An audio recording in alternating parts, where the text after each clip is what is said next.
Čaute ľudia, a v tomto videu by som chcel hrať veľmi zaujímavú videohru pod názvom Minecraft 2012. A sranda je v tom, že v tento rok sa narodila moja prababka. No, čiže má už dosť veľa rokov na to, aby už nehrala Standoff 2. A toto boli bohužiaľ všetky veselé noviny na dneska, okrem môjho videa.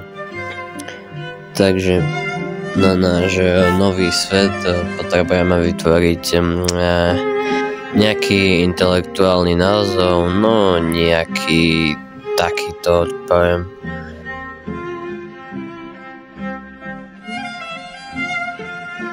A už v prvom okamihu vidíme, kde sme sa objavili.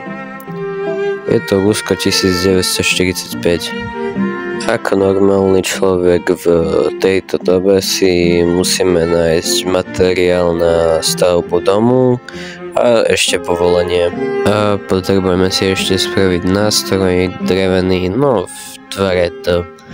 Tú drevenú vec v tvare T sa mi zdá, že potrebujeme na to, aby sme mohli rýpať hlinu a kameň.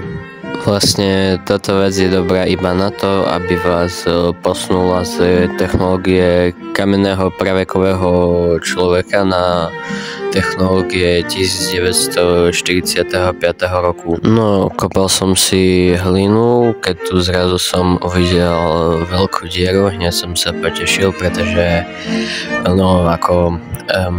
ale potom som zistil, že to, čo tam chcem dať, sa tam nezmestí. Potom tu môžeme vidieť, ako robím tmavo sivé téčko. No a potom lámem svoj pracovný stroj a idem dade. A ešte idem dade.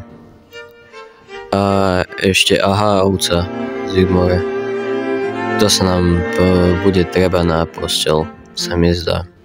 Ináč v tomto mieste nejakým paranormálnym spôsobom miznú ovce.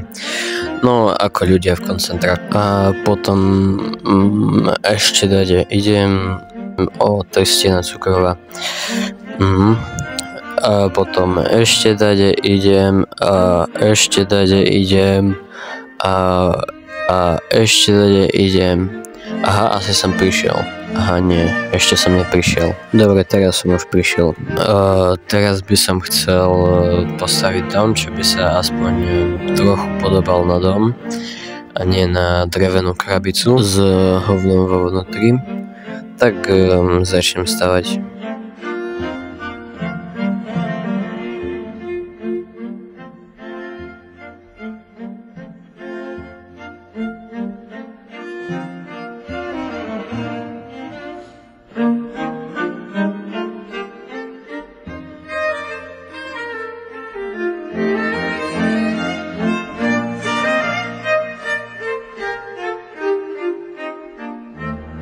Takže každý dom musí mať základ, aj ten najhorší, čiže z neho začnem a potom už sa bude zdať, že to vyzerá ako normálny dom.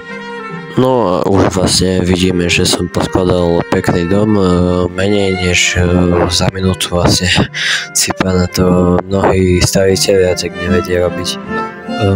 Potom som tam vlastne spravil pekné okno, zistil som, že večer sa nedá spať.